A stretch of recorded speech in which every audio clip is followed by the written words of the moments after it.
By 1940, Britain had endured the relentless pounding of the Luftwaffe during the Battle of Britain and the Blitz.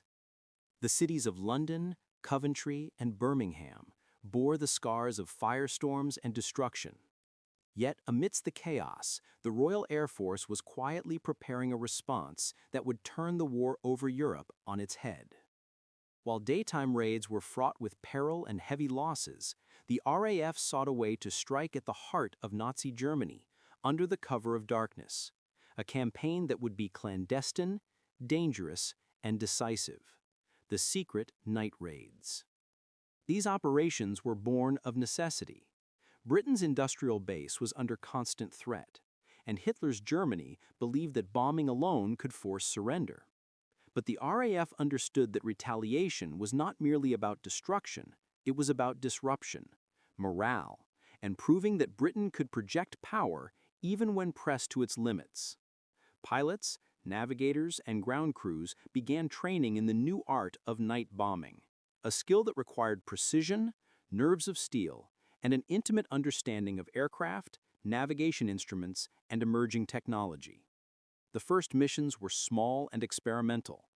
Wellington bombers, modified for night operations, crept into the darkness over the Channel and across northern France, then into the heart of Germany. Air crews relied on rudimentary navigational aids, compass bearings, and the faint glow of fires in distant cities. Every flight was a gamble. Every operation pushed both men and machines to the edge. Unlike daylight raids, where the enemy could be spotted visually, night raids demanded patience, discipline, and absolute trust in instruments. One wrong calculation could send a crew hundreds of miles off course, lost over unfamiliar territory. Even the aircraft themselves had to be adapted.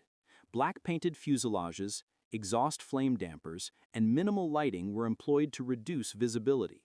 Bomb loads were carefully calculated to balance destruction with range, as heavy payloads could compromise fuel efficiency and maneuverability.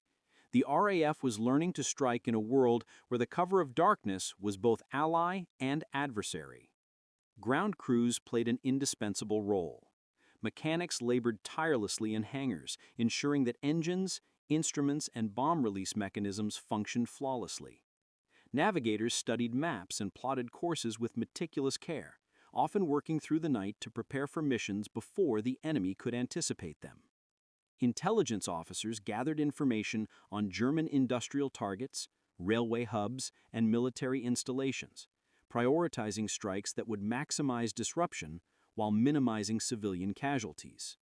The first successful raids brought a mixture of exhilaration and terror. Pilots reported the eerie sensation of flying over enemy territory in near silence, the faint glow of searchlights cutting through clouds, and the distant explosions marking a successful strike. Yet, losses were significant. Anti-aircraft artillery, night fighters, and the ever-present threat of mechanical failure claimed lives. Each mission underscored the courage and sacrifice required to operate in this new form of warfare. The RAF's strategic planning also evolved.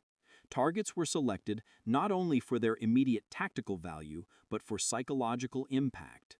Factories producing aircraft engines, ball bearings, and munitions became high-priority objectives, while transport hubs, communication centers, and critical infrastructure were struck to slow German military operations. These raids required coordination with intelligence services, careful timing, and sometimes the use of deception tactics to confuse the enemy. By late 1940, the RAF had established specialized night bombing units. Crews trained in advanced navigation, using tools like the oboe system, which allowed for more precise targeting. Aircraft like the Hallux and Lancaster were introduced, capable of carrying heavier bomb loads over longer distances. These technological advancements, combined with human skill and courage, transformed night raids from experimental ventures into a systematic campaign that could challenge Germany's industrial and military capability. The human dimension remained central.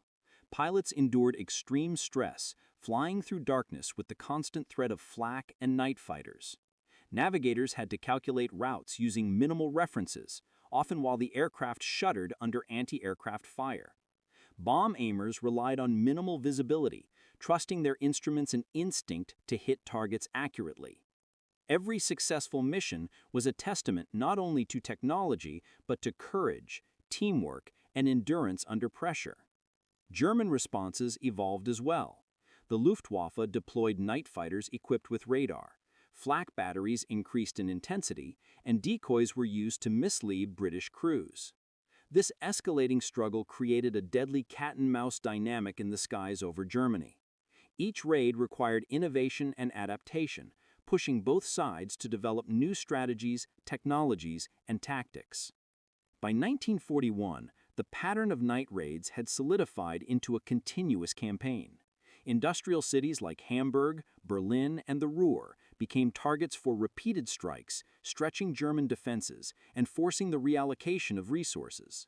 While daytime raids remained perilous and politically visible, the secret night operations allowed Britain to maintain pressure on Germany without exposing air crews to the overwhelming odds of direct confrontation. Even as the night raids intensified, Britain's resolve strengthened.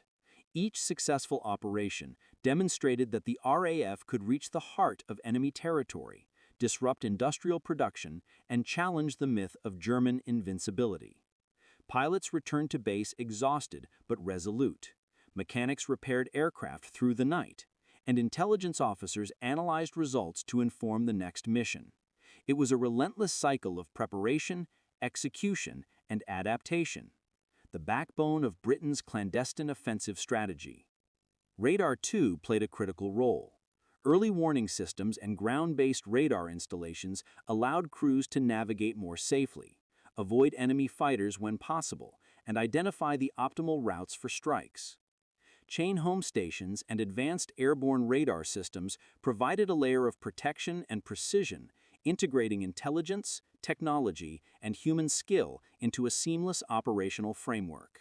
By 1941, the secret night raids had transformed from experimental missions into a sophisticated campaign, systematically striking at the heart of Nazi Germany.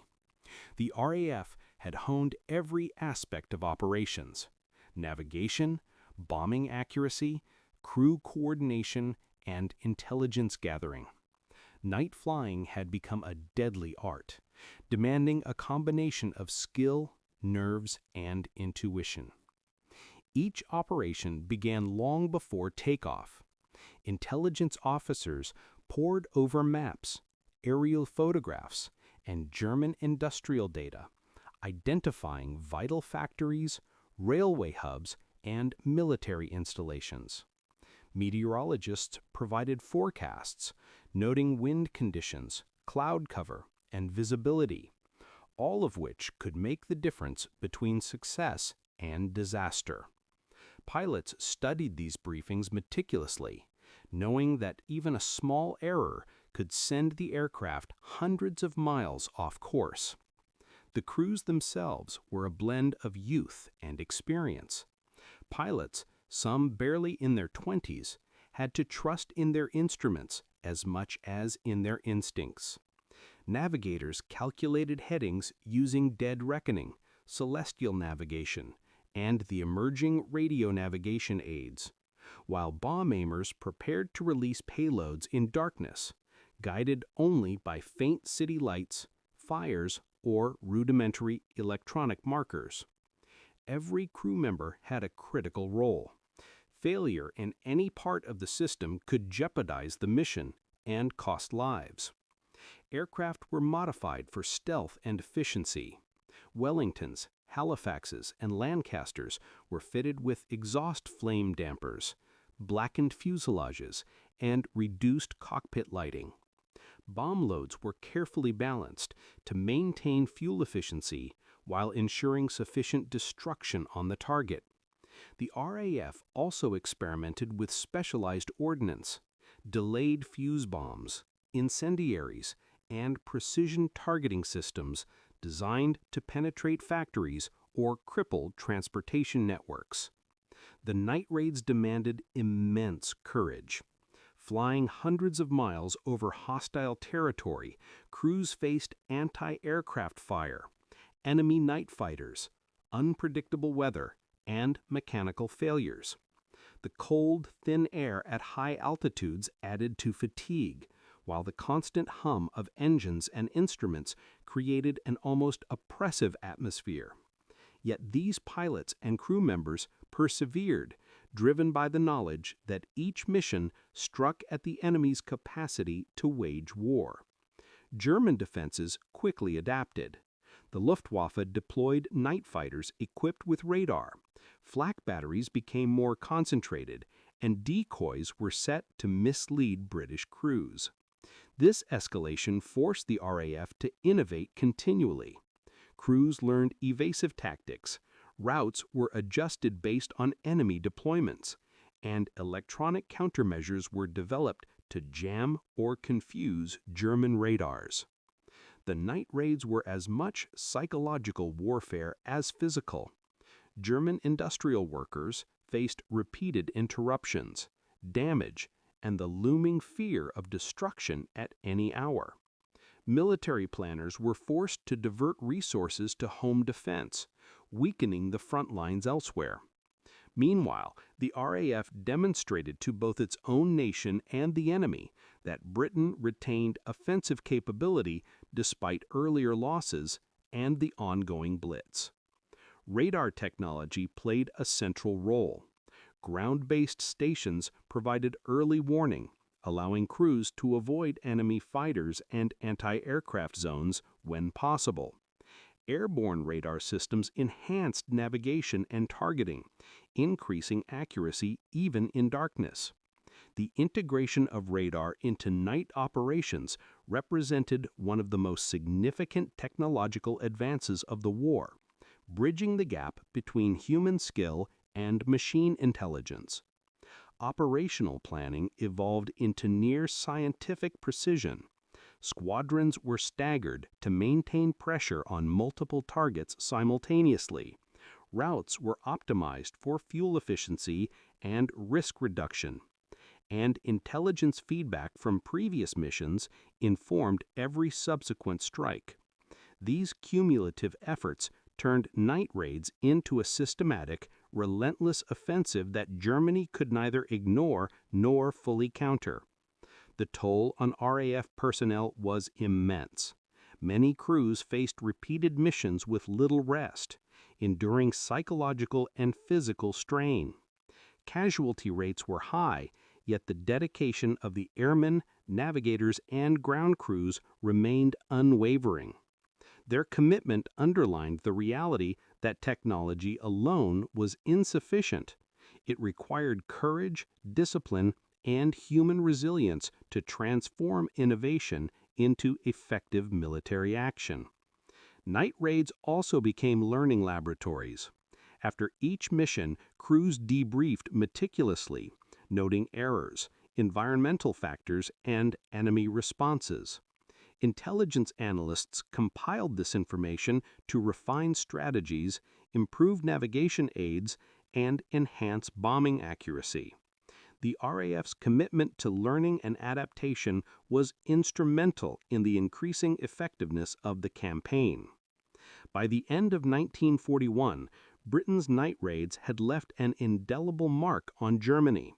Cities like Hamburg, Berlin, and the Ruhr region had experienced repeated strikes, challenging industrial output and forcing a shift in military priorities.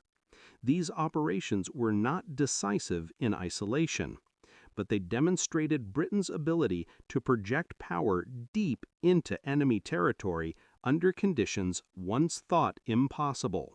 As 1942 approached, night raids became an increasingly sophisticated blend of technology, strategy, and psychological warfare.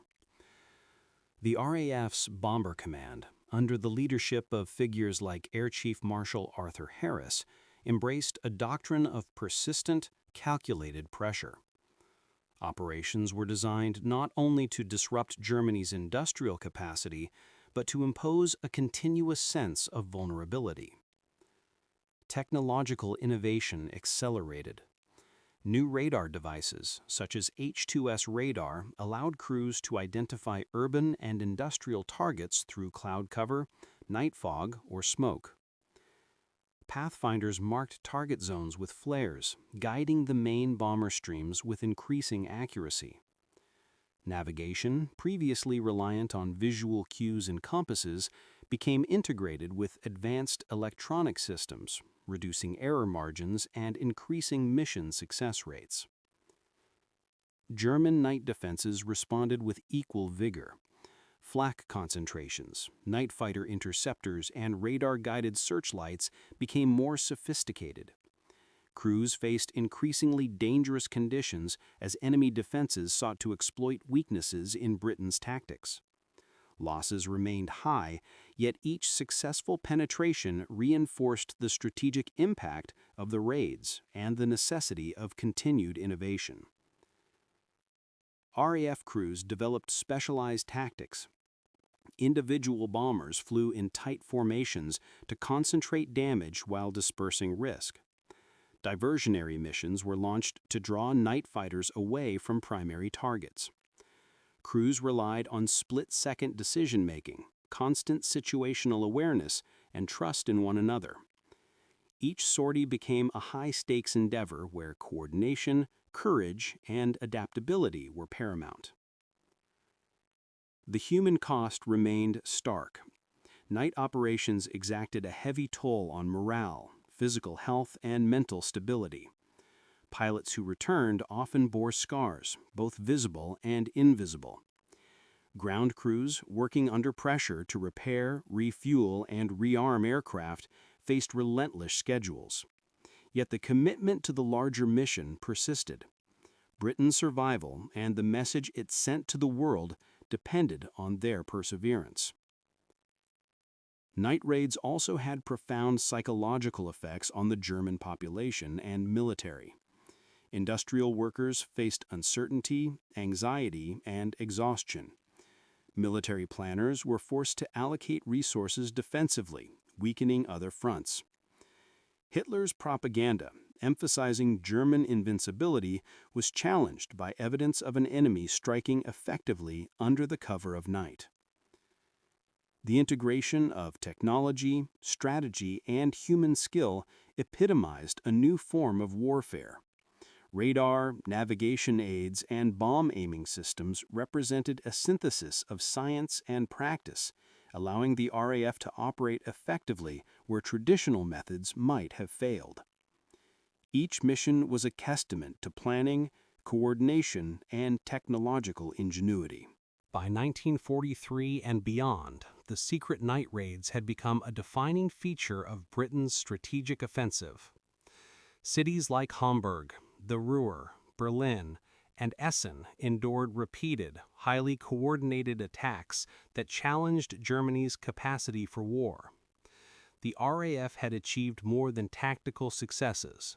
It had demonstrated that technological innovation, human skill, and perseverance could overcome numerical and strategic disadvantages. The legacy of these operations extended beyond the war. Night bombing tactics influenced post-war air strategy, guided the development of precision navigation and targeting systems, and laid the foundation for modern electronic warfare. Radar, pathfinding, and coordinated night operations became central to military doctrine worldwide, illustrating the profound impact of Britain's innovations during the darkest nights of World War II. For the men and women who participated, the night raids were both harrowing and transformative. Pilots, navigators, bomb aimers, and ground crews exemplified courage, resilience, and adaptability, turning theoretical strategies and technological inventions into real-world outcomes. Their sacrifices ensured that Britain remained capable of offensive action and demonstrated to the world that innovation could rival brute force. The secret night raids were more than a military tactic. They were a symbol of national resolve, a demonstration of the integration of science and human effort, and a decisive factor in the larger Allied campaign. They reshaped the course of the war, weakened the German industrial and military base, and signaled that Britain, though battered, would never yield. In the annals of World War II, these clandestine missions stand as a testament to ingenuity, courage, and determination. They exemplify how technology, when combined with vision and valor, can change the fate of nations, proving that sometimes the unseen forces in war are the most powerful of all.